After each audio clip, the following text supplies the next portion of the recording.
ఈరోజు నాయని రాజేందర్ రెడ్డికి అక్షర ముక్క రాకున్నా కూడా తానే అంటే తానే తందానన్నట్టు రేవంత్ రెడ్డి అక్కడ తానే అంటే ఈయన తానే తందాననే విధంగా ఈరోజు గోబెల్స్ ప్రచారం చేస్తూ ప్రజలకు చేసింది శూన్యం. 2 సంవత్సరాల కాలంలో ఒక్కటంటే ఒక్క పని కూడా చేయలే. అది పట్టణంలో కానీ పల్లెల్లో కానీ ఒక ఇంటిని తీసుకుంటే ఇప్పటి వరకు ఇంటిల్లి పాదులకు ఏదో ఒక సంక్షేమ కార్యక్రమం కేసీఆర్ ఉన్నప్పుడు ఇచ్చినవి మాత్రమే ఇప్పటివరకు నడుస్తున్నాయి. కానీ అదనంగా ₹1 ఇచ్చింది లేదు. ఒక్క వ్యక్తికి అదనంగా సహకారం అందించింది లేదు. వాడకో ఊరుకో పోతే ఆ ఊర్లో అభివృద్ధి సంక్షేమ కార్యక్రమాలు కూడా కేసీఆర్ గారు చేసిన అభివృద్ధి సంక్షేమాలు అవపడుతున్నాయి. ఊరు బయటికి వెళ్తే కేసీఆర్ చేసిన పనులు అవపడుతున్నాయి. కానీ ఈరోజు మరి గోబెల్స్ ప్రచారంలో భాగంగా దొంగే దొంగ అన్నట్టు ఈరోజు అక్కడ రేవంత్ రెడ్డి గారు ఏది మాట్లాడితే తెల్లార వరకే ఇక్కడ అందులో నిజాలు తేల్చుకోకుండానే నాయని రాజేందర్ రెడ్డి ఇక్కడ మాట్లాడతారు. ఈరోజు నిజంగా కాంగ్రెస్ పార్టీ నుండి గెలిచిన ఎమ్మెల్యేలందరూ కూడా ఒక్కసారి గుండె మీద చేసుకొని వారి వారి నియోజకవర్గంలో ఈ 2 సంవత్సరాల కాలంలో ఏం చేసిందో శ్వేతపత్రం విడుదల చేయాలని డిమాండ్ చేస్తా ఉన్నాం. స్వయంగా మీ పార్టీకి సంబంధించిన కసిరెడ్డి నారాయణ రెడ్డి నిన్న మాట్లాడిండు. కల్వకుర్తి ప్రభుత్వ ఆసుపత్రిలో పిట్టెల లెక్క రోగులందరూ చచ్చిపోతా ఉన్నారు. లక్షల కొద్దీ అప్పులు తీసుకొస్తున్నారు. కానీ ఎక్కడ కూడా వైద్య సేవలకు వినియోగించట్లేదు. వైద్య సిబ్బందిని పట్టించుకోవట్లేదు. వైద్యులకు సంబంధించిన మరి ఆరోగ్యశ్రీ నిధులు విడుదల చేయట్లేదు.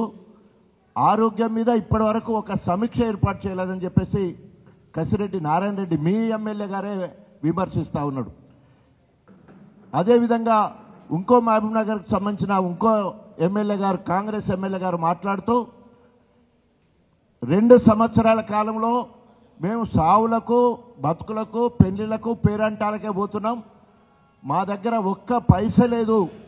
అక్కడ ప్రజలు ఏదన్నా అడిగేది ఉంటే ఇవ్వడానికి మా దగ్గర ₹1 లేదు. ఏం చేయమంటున్నారు అని చెప్పేసి ఈ లక్షల కోట్ల అప్పులు తీసుకొచ్చి ఎవరికి ఇస్తున్నారని చెప్పేసి అధికార పార్టీకి సంబంధించిన ఎమ్మెల్యేలు మాట్లాడుకున్న సంగతి రేవంత్ రెడ్డి గారికి ఏం వినబడతలేదా? వాళ్ళే మాట్లాడంగా పోంది మేము మాట్లాడొద్దని చెప్పేసి అలా మరి నాయని రాజేందర్ రెడ్డి గారు మరి హరీష్ రావు మీద మాట్లాడమంటే సూర్యుడి మీద ఉమ్మేసినట్టే అది తిరిగి వారి మీదనే పడుతుంది. ఎందుకంటే ఈరోజు ప్రజానాయకుడిగా తెలంగాణ ఉద్యమ నాయకుడిగా అనేక రకాలుగా అభివక్త వరంగల్ జిల్లాకే కాదు మొత్తం యావత్ తెలంగాణలో కూడా వారి సేవలు అనేకం. ప్రత్యేకంగా నిన్న వారు ప్రస్తావించిన మరి సిటీ హాస్పిటల్స్ హెల్త్ హాస్పిటల్ ఏదైతే ఉందో మరి తెలంగాణ మొత్తంలో కేసీఆర్ గారు ప్రతిష్టాత్మకంగా దాదాపు 24 అంతస్తుల పెద్ద భవనాన్ని కట్టి నిధులు విడుదల చేసి మరి 90% పనులైపోయి ఉంటే నిస్సిగ్గుగా స్థానిక ఎమ్మెల్యేగా ఉండి ఒక్కసారి దాన్ని పర్యవేక్షించడం కానీ సమీక్షించడం కానీ పని ఎక్కడ ఆగిపోయింది ఇంకా ఎలా చేయాలనే ఆలోచన లేకుండా హరీష్ రావు గారిని విమర్శించడం అంటే చాలా సిగ్గుచేటు. ఎందుకంటే వారు ఆరోగ్య శాఖ మంత్రిగా ఉన్నప్పుడు మరి అనేక రకాలుగా భారతదేశంలో నెంబర్ 1గా 2022-23 సంవత్సరంలో తెలంగాణ మొత్తంలో మలేరియా పాజిటివ్ లేని రాష్ట్రంగా లోయెస్ట్ మోర్టాలిటీ అసలు ఎవరు కూడా మలేరియాతో చనిపోని పరిస్థితికి తీసుకురావడం జరిగింది. కేసీఆర్ గారి ఆశీస్సులతో న్యూట్రిషన్ కిట్, కేసీఆర్ గారి ఆశీస్సులతో కేసీఆర్ కిట్, అదేవిధంగా ఆపరేషన్ లేని సెక్షన్ లేని డెలివరీస్ హాస్పిటల్ డెలివరీస్ కోసం ఏర్పాట్లు, అదేవిధంగా 58 రకాల పరీక్షలు, తెలంగాణ డయాగ్నోసిస్ బోర్డు తోటి అనేక పరీక్షలు ప్రతి గర్భిణీ స్త్రీకి ఉచితంగా చేసే కార్యక్రమాలు, దాదాపు ప్రతి జిల్లాకు ఒక మెడికల్ కళాశాల, దానికి సంబంధించిన భవనాలు, అదేవిధంగా ఈరోజు హెల్త్ అండ్ వెల్త్ విషయంలో మెడికల్ విభాగంలోనే దేశంలో నెంబర్ 1గా మరి కేసీఆర్ గారు ఇచ్చిన బాధ్యతలను సమర్థవంతంగా చేసి మరి గొప్పగా ఈరోజు వైద్య రంగాన్ని ముందుకు తీసుకుపోవడం జరిగింది. ఈరోజు ఎక్కడ పోయినా కూడా కేసీఆర్ కిట్ లేదు, న్యూట్రిషన్ కిట్ లేదు, తర్వాత ఇన్స్టిట్యూషనల్ డెలివరీ లేదు, mortality rate, maternity mortality rate పెరిగిపోతూ ఉంది, ఇన్ఫెంటైల్ మోర్టాలిటీ రేట్ పెరిగిపోతూ ఉంది. మరి ఇన్ని జరుగుతూ ఉంటే ఇప్పటి వరకు సంబంధిత మంత్రి కానీ ముఖ్యమంత్రి కానీ ఒక్కసారి కూడా సమీక్ష చేసింది లేదు.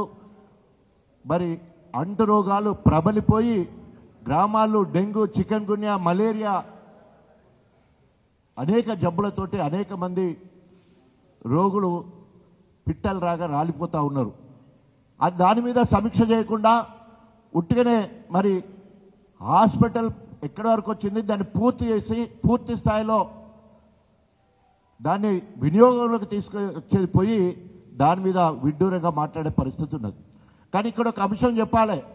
ఈరోజు గణపురం నియోజకవర్గంలో కడియం శ్రీహరి గారు ఉప్పుగల్లో రిజర్వాయర్ మెయిన్ కెనాల్ ఉంటుంది, 6th ప్యాకేజ్లో 3rd ఫేజ్లో మరి 476 కోట్ల రూపాయలతో పని పూర్తవుతుంది గతంలో ఉంటే దాన్ని 1,01 కోటి అంటే దాదాపు 525 కోట్ల ఎస్టిమేషన్ పెంచి తన అనుచరుడైన జీవీఆర్ కన్స్ట్రక్షన్స్ జీవీఆర్ కాంట్రాక్టర్కు అది అంటబెట్టడం జరిగింది.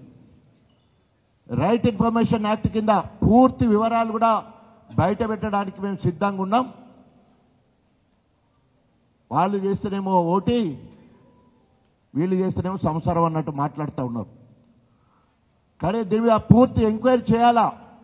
డబుల్ 476 కోట్లతో పూర్తి కావాల్సిన పనులను 1,001 కోటి రూపాయలతోటి అంటే 525 కోట్లు పెంచడం జరిగింది.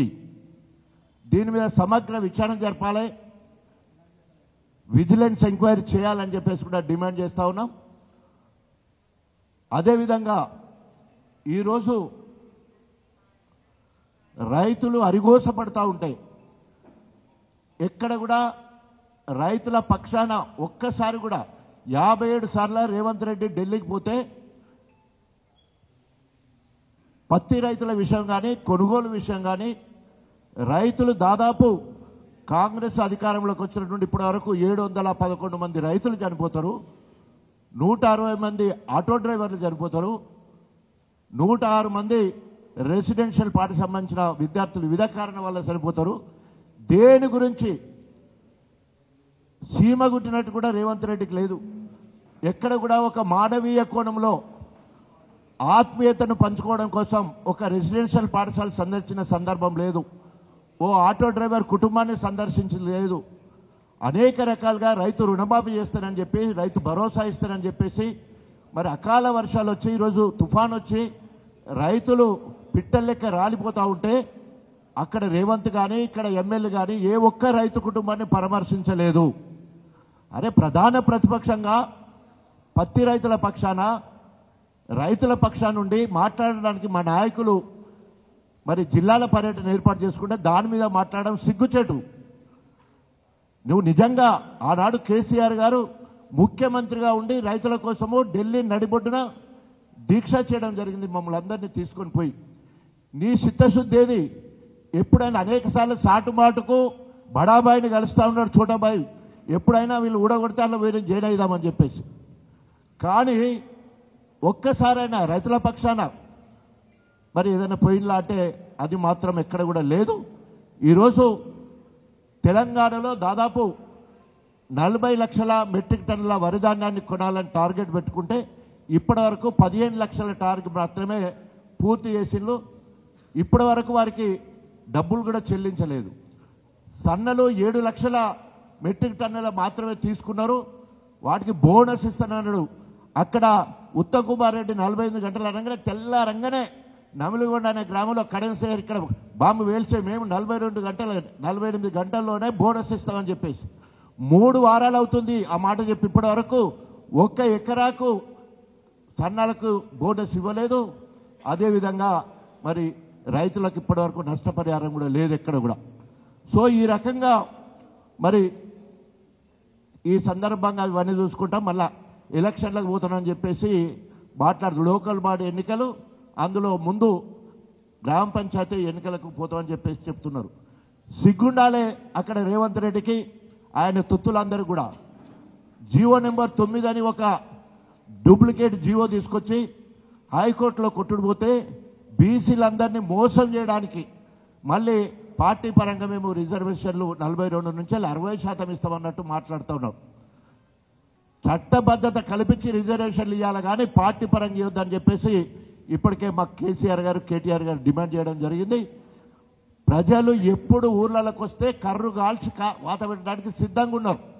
ఎందుకంటే ఏ గ్రామం పోయినా కూడా, ఏ ఇంటికి పోయినా కూడా కాంగ్రెస్ నాయకులు ముఖము చాటుకొని తిరగలేని పరిస్థితి. చాటేస్తూ ఉన్నారు ముఖం. ఎందుకంటే ఓటు ఏమని అడగాలి? 2 సార్లు రైతు భరోసా ఎగబెట్టమని అడగాల, రైతు బీమా ఎగ్గొట్టమని అడగాల, స్కూటీ ఎగ్గొట్టమన్నా ఇంటికి పోవాలా, కళ్యాణ లక్ష్మి తులం బంగారం వేయలేదు కాబట్టి ఎగబొట్టమని పోవాలా, ముసలోళ్ళు ఎదురైతే మీకు 4,000 ఇవ్వలేకపోయినామని అయిపోవాలా, వికలాంగులు కలితే 6,000 ఇవ్వలేకపోయినామని చెప్పేసి ఓటు అడుగుతారా? లేదా ఇంటింటికి మిషన్ భగీరథ కింద శుద్ధి చేసిన నీళ్ళు వచ్చేది ఇప్పుడు నల్లలు బంద్ అయిపోయినాయి అని మరి ఏ ముఖం పెట్టుకొని ఓటు అడగాలని చెప్పేసి కాంగ్రెస్ కార్యకర్తలు ముఖం చాటేస్తూ ఉన్నారు. అది ఎప్పుడు ఎన్నికలు వచ్చినా కూడా తప్పకుండా రేవంత్ రెడ్డికి కర్రు కాల్చి వాత పెట్టే సమయం ఆసమైందని చెప్పేసి హెచ్చరిస్తూ, బీసీలను మోసం చేస్తే వాళ్ళే నీకు ముందు వరుసలో ఉండి నీకు మరి పాడగడతారని చెప్పేసి తెలియజేసుకుంటూ చివరిగా ఈరోజు రఘునందన్ ఎంపీ గారు పార్లమెంట్లో తెలంగాణ చేసిన అప్పు కేసీఆర్ హయాంలో అంటే 2,80,000 అని చెప్పడం జరిగింది. మరి ఆస్తులు ఎన్ని రాష్ట్రానికి సమకూర్చుందంటే 4,35,000 కోట్ల ఆస్తులను తెలంగాణకు సమకూర్చడం జరిగింది అనేక రకాలుగా. అరే అక్కడ రేవంత్ రెడ్డి ఏం మాట్లాడాలని వీళ్ళకి ఏం తెలియదు, లెక్కలు తెలియవు, లెక్కలు రావు, తీసివేతలు లేవు, కూడికలు లేవు, ఏం లేవు, మొత్తం మీద కథం. అక్కడ రేవంత్ అంటాడు, ఇక్కడ వీళ్ళు తందాననే పరిస్థితి కనబడతా ఉన్నది.